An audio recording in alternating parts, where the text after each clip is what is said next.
Bienvenidos a Feedback. ¿Cómo les va a todos ustedes? Buenas tardes. ¿Cómo le va, Gustavo? ¿Todo bien? Muy bien, un placer acá compartir con toda la audiencia que nos sigue semana tras semana. Y ahí tienen las redes, @GustavoDelía. A ver si podemos hacer así de rápido. Marco la mía dice @IdoYaga periodista y se comunican con nosotros. Doctor Delía, vamos a hablar de política. Tenemos un analista el día de hoy. Exactamente, hoy tenemos a Pablo Romá que nos va a explicar el tema del debate. A mí me quedaron tantas dudas, la verdad que yo quedé no satisfecho, voy a ser muy sincero. Por eso lo tenemos a Pablo para que nos cuente, nos diga, nos allane y nos plantee las dudas que tenemos nosotros ahora. Bien, yo voy a tomar ahí el reel de lo que vos dijiste. Acá Gustavo Delía dijo no satisfecho. Yo digo, ¿se llega a un público mayor? ¿A cada uno de los candidatos llegan a los que no fueron a votar? ¿Se interesaron los que no fueron a votar o los que eventualmente votaron en blanco? Y agrego otra más y ya le dejamos todas las preguntas para que las responda Pablo Romá. O en todo caso, se presenta el sesgo de confirmación. Yo me siento a escuchar el debate para escuchar a mi candidato que diga lo que yo pensaba escuchar. O sea que dejamos la pelota picando acá. Lindo tema para Pablo, ¿no? Claro, y acá Pablo Romá dice que, que nos va a orientar con respecto al que pasó y el segundo debate que ya mismo lo tenemos. Sí, yo creo que, gracias por la invitación. Creo que el debate por momentos fue interesante, por otros momentos fue más aburrido, ¿no? Yo creo que las 4 rondas de preguntas lo hicieron muy aburrido, los candidatos no saben preguntar. Eso preguntar es muy complejo, porque vos ¿Te puedo interrumpir? Dale. Eso fue la crítica que hicieron todos los colegas, ¿no? Porque también hay una gimnasia para preguntar. Seguí con tu línea, disculpa. Porque vos querés hacer una pregunta picante y capaz que le terminás regalando la respuesta al que tiene que responder, y creo que eso pasó. De hecho, hubo algunas que no fueron preguntas. Más allá de eso, creo que el primer bloque fue muy interesante, fue con los derechos a réplica, las contrarréplicas. Ahí creo que hubo un intercambio y un diálogo, sobre todo entre Massa y Milei, porque era para los dos el eje económico el más importante. De hecho, Massa agotó todos los derechos a réplica que tenía. Creo que intentó plantear su estrategia y discutir con las otras. A Bullrich le costó entrar en esa discusión, quiso hacerlo, pero con las generalidades y ciertas imprecisiones se quedó afuera, no pudo entrar. Schiaretti quedó muy circunscripto a Córdoba en todo el debate, muy paralelo. Tengo otra interrupción, ¿sabes qué me pareció gracioso? De un humorista. Dijo, Schiaretti tiene TOC, pero el TOC era trastorno obsesivo cordobés, no compulsivo, cordobés. Exacto. Dejando de lado eso, no sé si más allá del ejemplo, ¿no? Estuvo bien cuando hizo la introducción en el bloque de Derechos Humanos y Convivencia Democrática. Sí. Ahí estuvo bien, estuvo sensible, pero me parece que no logró hablarle al país, digamos, a todo. Y Miriam Bregman creo que estuvo bien, buena polemista. En el bloque económico me parece que no pudo, no quiso meterse. Por su perfil socialista, digamos, no puede discutir en ese plano donde estaba la discusión.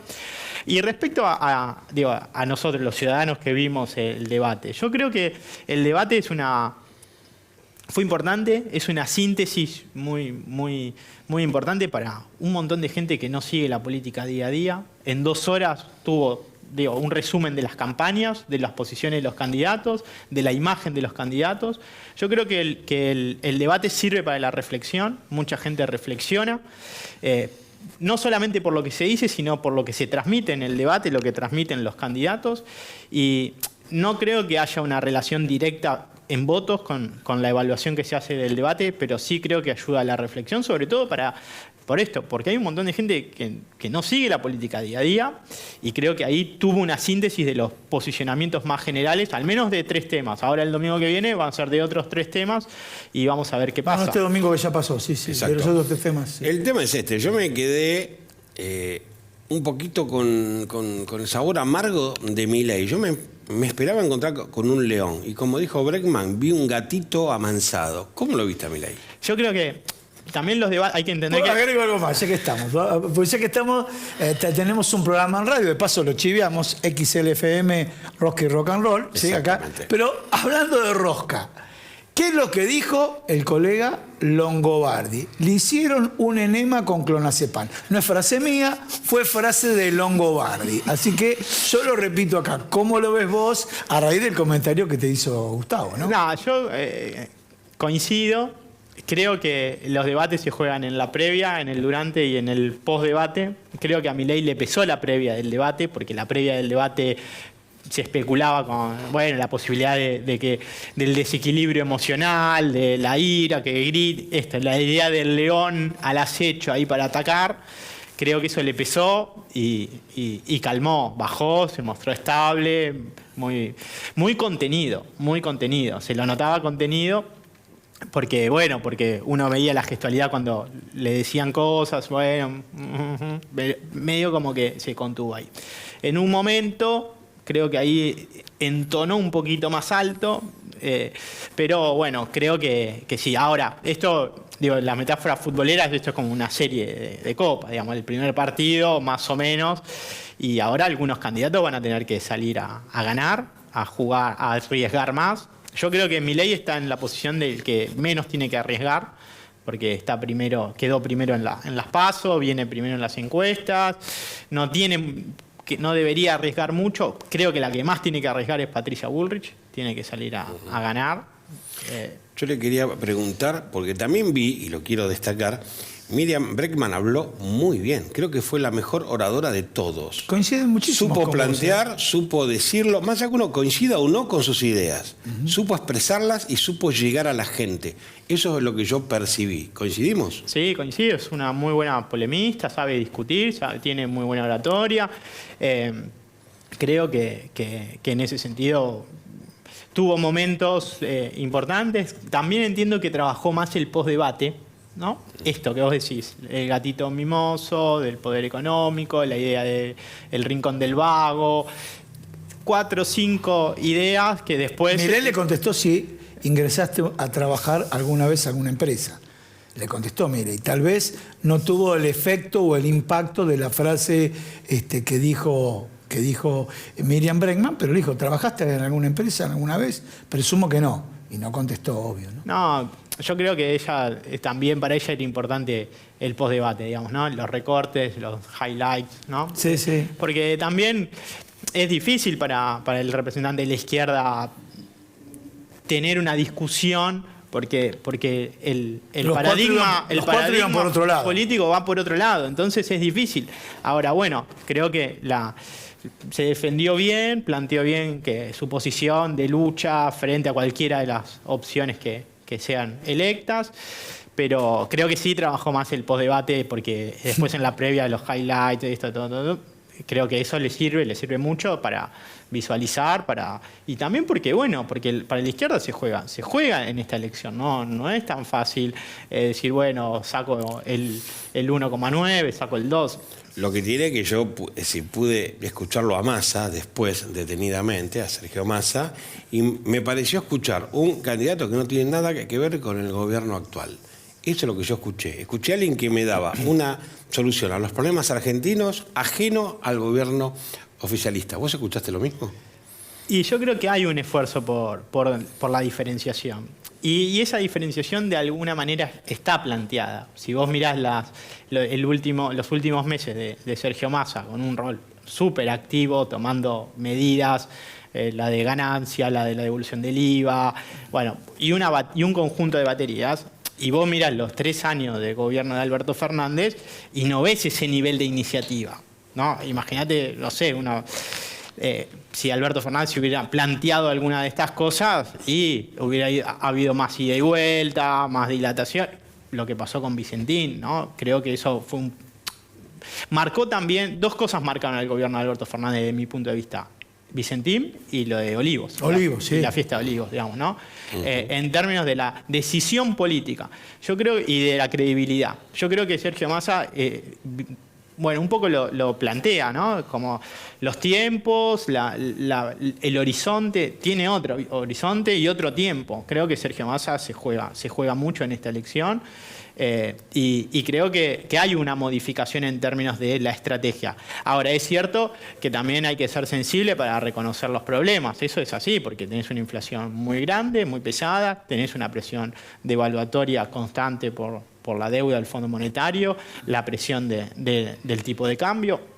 Entonces, frente a eso, yo creo que la forma de reconocerlo es esta del pedido de disculpas, pero quizás sea necesario ahondar un poquito más en entender esa sensación que te queda a vos, decir, che, pero vos no sos de este gobierno. Exacto. Y quizás ahí hay que darle una vuelta, pero entiendo que hay una decisión en tiempo y forma muy distinta a la que tiene Alberto Fernández, digamos, ¿no? Bien, y un tema que si empiezo a hablar de cuestiones jurídicas, el doctor no para de acá, 6 programas más, pero la pregunta cortita, sé que tampoco tenés la bola de cristal, pero el tema Insaurralde, ¿cuánto, así, como título nada más, cuánto puede arrastrar negativamente primero para Axel Kicillof y después para Sergio Massa?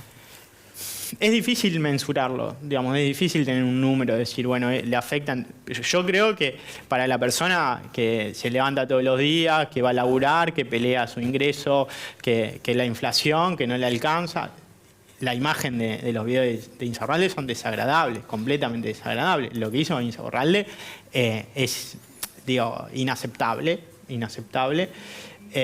Más allá de lo judicial y de si hay delito o no hay delito, en términos políticos sí entiendo que es un error muy grave, porque a mí de chico me enseñaron que en política vos tenés que ser y parecer. Bien, y sumado eso por el tema de efecto arrastre, se dio un común denominador. Algunos que hablan mal de Axel Kicillof, otros que hablan bien, pero ambos, ejemplo, desde Longobardi hasta los que están en el destape, coincidían con que el caso de Insaurralde fue impuesto por Máximo Kirchner y Cristina Fernández de Kirchner. Dejando de lado eso, obviamente, el que no simpatiza dice, no me interesa, quien lo puso, vos lo aceptaste. ¿Va a hacer ruido eso en la campaña? Y puede hacer un poco de ruido. Yo creo que el atenuante que tiene tanto Massa como Kicillof es que como perfil no tienen nada que ver con Insaurralde, y creo que las decisiones que se tomaron son correctas, digamos, ¿no? Renuncia al cargo, renuncia en la lista y chau, digamos, chau Insaurralde, hasta bajan los carteles. O sea, y creo que eso es una decisión correcta. Se discutía si tenía que ser inmediata, 3 horas, 4 horas, pero eso no modifica. Ahora, yo creo que Máximo Kirchner quizás es uno de los más golpeados por esto, porque era alguien de su confianza. Lo puso él como jefe de gabinete indiscutible, lo sacó a Bianco. Eso no quiere decir que él tenga que saber o que tenga ninguna responsabilidad, pero alguien que vos confiás, que es tu cercano políticamente, que tenés un vínculo, comete semejante hecho y la verdad que te golpea. Exacto. Bien. Bueno, muchísimas gracias, Pablo. No, gracias a ustedes. Un placer. Lo mismo digo. Señores, vamos con texto. ¿Te parece, señor director? ¿Por qué lo digo? Porque acá, en Trick Hombres, www.trickshombres.com, y lo estamos viendo al doctor Gustavo Delía, ya en instantes, se viste en dicha casa, ubicada en la calle Corrientes 3880. Un pequeño corte, te quedás con nosotros, porque en instantes vamos a hablar de economía. Miren, yo preguntas un montón, pero las respuestas las va a dar Ricardo Delgado.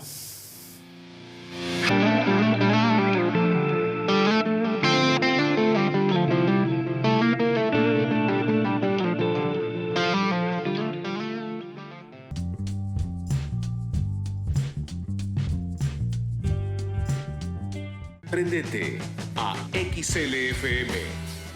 Nueva programación. Más noticias, más actualidad. Sumamos nuevas figuras, más entrevistas, más información, más invitados, más cultura, más deportes. Prendete a XLFM. Las farmacias de la red COFA tenemos mucho más que medicamentos para vos. Cuidamos tu salud y bienestar con servicios farmacéuticos especializados. Somos la red sanitaria de farmacias más grande del país. Estamos siempre cerca, las 24 horas, todo el año. Busca tu farmacia en red.cofa.org.ar. Confederación Farmacéutica Argentina.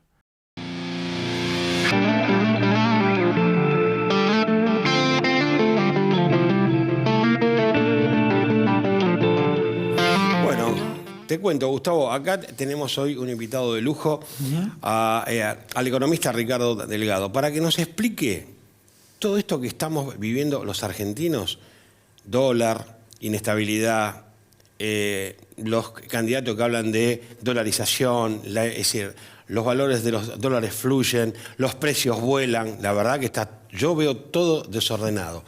¿Qué tal? ¿Cómo está, Ricardo? ¿Cómo les va? Muy bien, Bien, un bien. gusto. ¿Qué opina de esto, de los precios del dólar, de las variaciones que hay, la economía actual del día de hoy? ¿Cuántas horas tenemos? 24. Muy difícil. La verdad que las turbulencias... A ver, hay algunas cuestiones que eran bastante obvias. Las turbulencias financieras, en el dólar en particular, pero también en el precio de los activos financieros, de los bonos, de las acciones, eran previsibles en un periodo preelectoral como este, y sucedió en otros momentos históricos. Lo que sucede es que este año además es que la inflación viene corriendo a una velocidad muy alta y además que el gobierno no tiene dólares. Entonces se dio todo una conjunción muy compleja que hace que evidentemente el dólar siga estando en la boca de todos los argentinos, en las decisiones, te diría, minuto a minuto de los inversores. Y los días que faltan, estos 18 días, 19 días que nos quedan para las PASO, evidentemente a mi juicio, van a ser complejos en materia financiera en particular. Bien, vamos a este tema. Escenario, ya planteaste algo que uno lo vive, ahora vamos a la profesión uno de ciencias económicas. Bueno, escenarios electorales en la República Argentina son complicadísimos con tipo de cambio e inflación. Pasamos un chivito, Brasil está preocupado porque en el 2024 proyecta una inflación del 4% Claro. anual. ¿Sí? Exactamente. Pero en Brasil, cuando hay elecciones, no ocurre esto.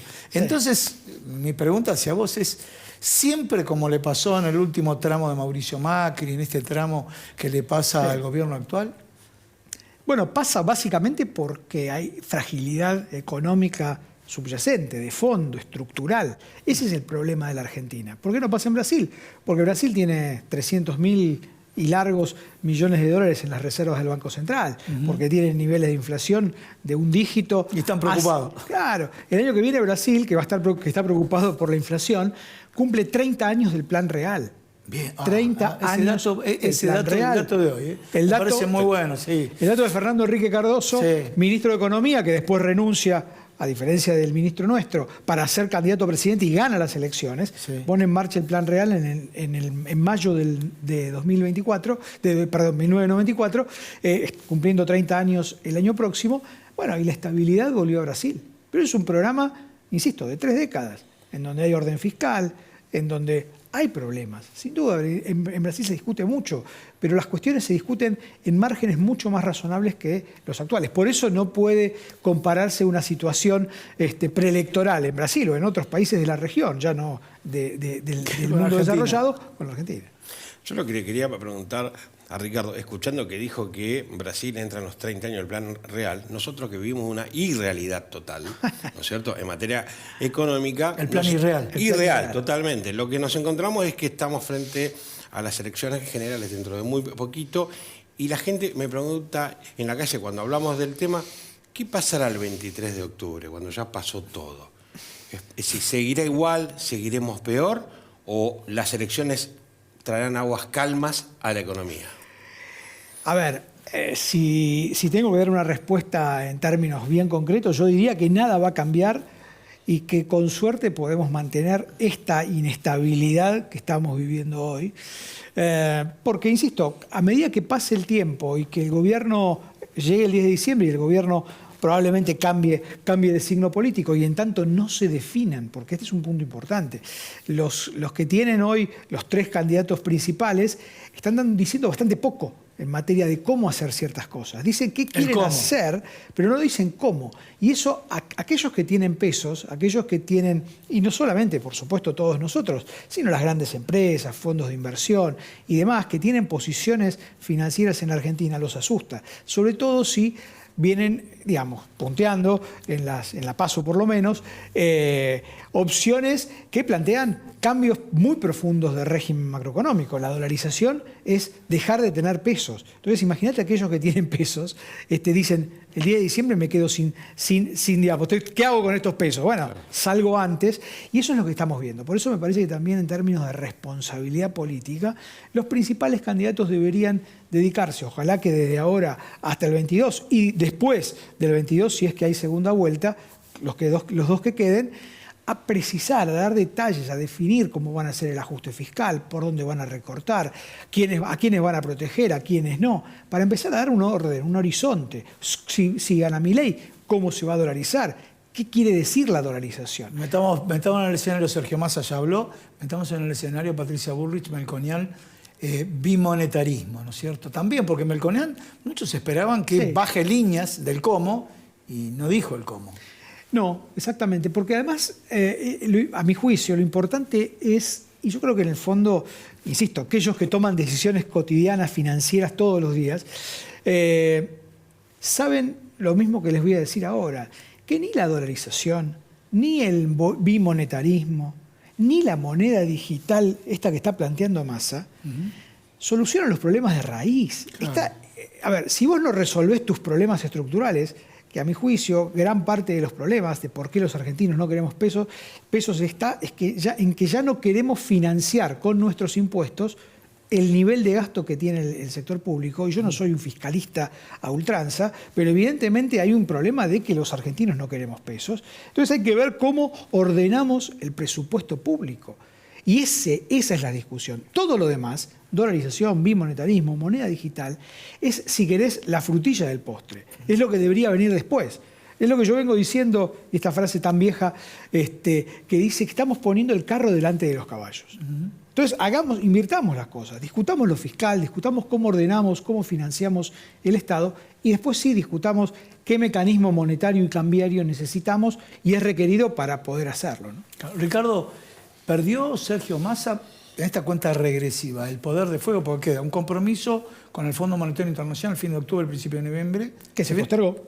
Sí, queda eso. Y por otro lado, bueno, lo llama a la oposición. Siempre trato de pararme en el medio. Lo llama a la oposición el plan platita. Bueno, entonces, dicho de otra manera, el fondo dirá, bueno, me están diciendo de la oposición que es un plan platita, había metas que había que cumplir y te tengo que mandar dinero.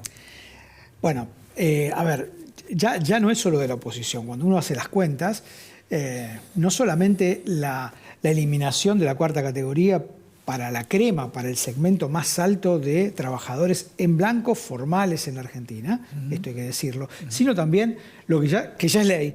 Y además, lo que ya se está discutiendo, que es el famoso tema de no pagues IVA hasta 18.800 pesos, que va a ser actualizado, obviamente, con estos niveles de inflación. También por ley, discutiéndose ahora en la Cámara de Diputados, bueno, eso estamos hablando de por lo menos 1,5 puntos de déficit del PBI adicional el año que viene. Es decir, el PBI, comentemos a la gente del PBI. Del PBI, exactamente. Cuando el fondo este año pedía 1,9. El fondo pedía 1,9, vamos a terminar probablemente en 3,5, probablemente, y agregarle 1,5 puntos más el año que viene. Bueno, ese es el problema de fondo de la Argentina. ¿Cómo financiamos el Estado y el nivel de gasto que tiene ese Estado? Yo creo que es una discusión muy de fondo, muy profunda, porque no es una discusión de cortar. A mi juicio... No es motosierra. No es motosierra. No es bimonetarismo tampoco. No, tampoco. Es elegir en un mix de recorte y de redistribución de pago de impuestos también. Porque de alguna manera hay una enorme cantidad de asimetrías en el Estado. Hay sectores que no pagan impuesto a las ganancias, enteros. No digo esto. Los trabajadores recientemente favorecidos. Y bueno, son discusiones que me parece que a la luz de la política que viene hay que dar. Exacto. Ricardo, a ver, la gente en la calle, ¿qué pregunta? Pregunta, el próximo gobierno que sea electo el 22 de octubre, el 10 de diciembre, ¿con qué se va a encontrar cuando asuma el poder? Bueno, ya te dije, con un déficit fiscal muy complejo para el año que viene, se va a encontrar sin dólares, o sea, no va a haber dólares. Va a haber que construir un puente entre el 10 de diciembre a la noche, después de los festejos, y el mes de mayo, que es cuando empiece a ingresar, esperemos, la buena cosecha que vamos a tener, ojalá después de esta muy mala este año por la sequía, de soja, y en donde a partir del invierno se va a empezar a sentir también el impacto de esta importante obra de inversión que fue el gasoducto Néstor Kirchner, que permite evitar importaciones, o sea, sacar dólares que no tenemos. Bueno, hasta mayo, junio, Vamos a tener complicado. que transitar 6 meses muy difíciles. Quiere decir que van a ser los primeros 100 días más turbulentos del Va a ser un verano del caliente. nuevo gobierno. Había una vieja película que se llamaba Verano Caliente, sí. Y es eso, me parece que sí. Y es en donde va el gobierno, aún haciendo las cosas bien, básicamente a mi juicio tiene que plantear un programa. Este es un gobierno que el propio presidente se jactó de no creer en los planes económicos. Recordarán eso. Bueno, terminamos como terminamos, con una inflación que probablemente, bueno, y esa es la otra herencia, y te agrego una más, una inflación que va a estar en torno al 170% en el año. Escúchame, en marzo del año que viene se va a conocer el índice de pobreza en diciembre. Ni hablar. Y te agrego, bueno, Sí. y ese es otro pasivo. Sí. Las estabilizaciones de precios en la Argentina nunca se hicieron con niveles de pobreza tan altos como los que se van a tener que hacer a partir de diciembre, enero del año que viene. Recordemos, Plan Austral, la pobreza estaba en torno al 10% en la Argentina, mitad de los 80, año 85. Convertibilidad, que fueron los dos más relativamente exitosos, la convertibilidad mucho más exitoso en materia de bajar la inflación. Tuvo una enorme cantidad de problemas la convertibilidad como modelo, pero para bajar la inflación fue formidable. Bueno, la pobreza era 18% en abril del 91 cuando Domingo Cavallo y Menem lanzan la convertibilidad. Hoy estamos hablando de niveles del 45% y con pobreza en los chicos mucho más elevada, ¿no? Ricardo, muchísimas gracias. Ha sido un placer. Un placer. Señores, tengo que hacer los agradecimientos, ¿saben a quién? A Sastrería Windsor, lo tenemos ahí abajo, @Sastrería Windsor, este saco. Prepárense porque se viene la nueva temporada y la podés encontrar en Maipú 843. ¿Nos despedimos? Nos despedimos, Gustavo. La verdad que, bueno, un programón. Un programa, realmente. Hasta la semana que viene y bueno, mucha información más. ¿De qué índole? Económica y política.